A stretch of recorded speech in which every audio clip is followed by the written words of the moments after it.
When I was around 8 years old, my family had recently moved into a new house. The previous owners had mentioned that the house might be haunted, and my sister had seen some strange things when she was younger.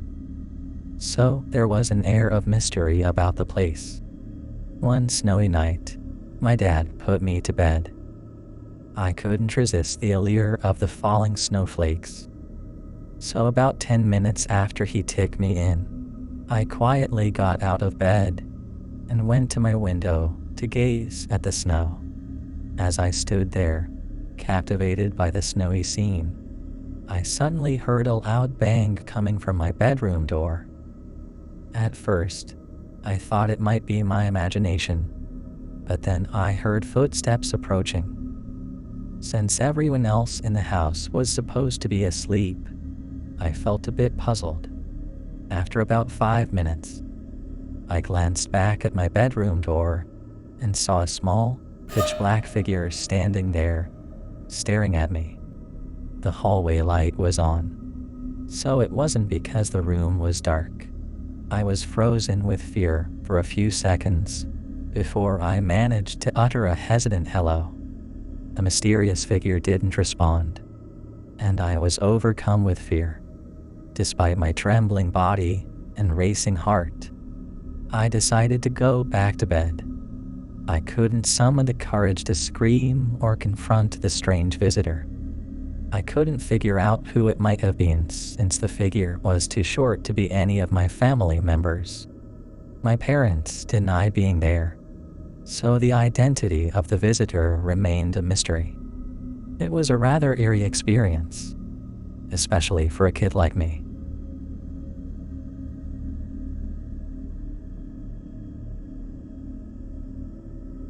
When I was 19, I moved to Wisconsin and had to take the bus to work.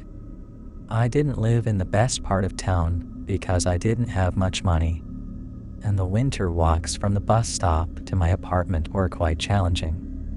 One snowy December day, it was close to Christmas, and I was at work in a quiet store. I knew I had a snowy walk home waiting for me, and it was heavy snowfall. As I waited for the bus after work, I noticed a guy on the sidewalk with a gallon jug of iced tea. He was yelling and swinging the jug around as the bus passed by. When I got off the bus at my stop, I stepped into the snow, and that's when I heard the guy again.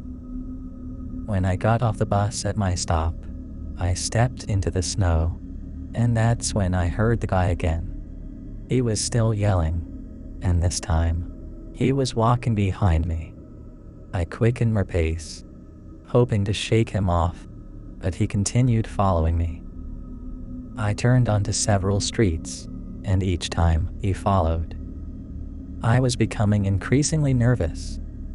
The situation felt odd, and I just wanted to get home. As I approached my house, I hurriedly entered the yard, hoping to outrun the strange man. I didn't want to look back, fearing he'd start chasing me. I finally made it inside my home, feeling relieved to be away from him. I locked the door and peered through a small window in it. To my shock, the man had entered my yard and was heading towards my house. He continued to yell, demanding that I open the door, even claiming to live there. I told him I wouldn't open the door, but he began pounding on it relentlessly. I threatened to call the police, hoping that would deter him. He kept pushing and yelling, making me increasingly afraid. Suddenly, the pounding stopped, but the yelling outside continued. It sounded like another person had joined the argument. I saw my neighbor from the other flat in my house confronting the man and arguing with them. They seemed to know each other, and my neighbor eventually chased the man away. When I went outside, I told my neighbor about calling the police. It turned out that my neighbor had lived in my flat with the guy who was following me before he kicked him out. The reason? The guy had been using bath salts and had behaved strangely. It was a strange and unsettling experience, and I couldn't help but wonder if the man was under the influence during that encounter.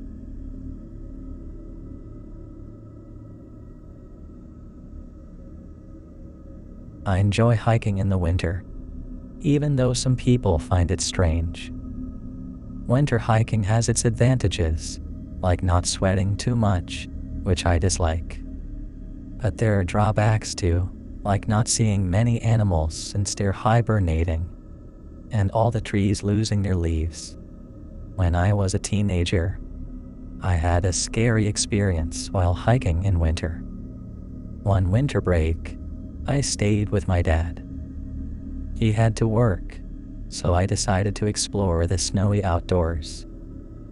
I wrapped up warmly and left a note for my dad. Off I went to enjoy the winter beauty. I had a fantastic time. Frozen creeks and even a frozen waterfall amazed me. It was a magical experience until the snowfall got heavy. It piled up quickly, making it hard to walk, and I was far from home. As the snowfall intensified, I got worried. Everything turned white, and I couldn't see where I was. So I looked for shelter, maybe a cave. Luckily, I found an old building, a small, run-down house in the middle of nowhere. I managed to open the door and entered, hoping the snowstorm would stop. Inside, I found something terrifying. There was a person on the bed, but they didn't look normal.